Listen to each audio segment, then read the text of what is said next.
আদালত অবমাননার দায়ে পতিত স্বৈরাচারী শাসক শেখ হাসিনাকে ৬ মাসের কারাদণ্ড দিয়েছেন আন্তর্জাতিক অপরাধ ট্রাইব্যুনাল। বুধবার দুপুরে এই আদেশ দেন বিচারপতি মো. গোলাম মর্তুজা মজুমদারের নেতৃত্বাধীন ৩ সদস্যের ট্রাইব্যুনাল।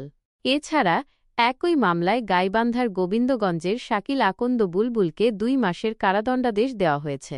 ফলে পালিয়ে যাওয়ার পর প্রথমবার সাজাপ্রাপ্ত হলেন শেখ হাসিনা ও শাকিল আকন্দ।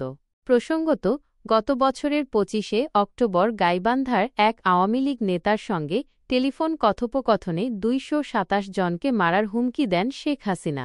পরে এ নিয়ে মামলা দায়ের করে প্রসিকিউশন।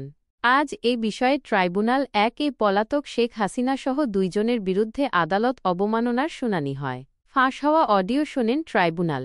২২৭ জনকে মারার লাইসেন্স পেয়েছি শেখ হাসিনার এ বক্তব্য বিচারব্যবস্থার প্রতি হুমকির বিষয়টি প্রমাণিত হওয়ায় তাকে ৬ মাসের কারাদণ্ড দেওয়া হয়।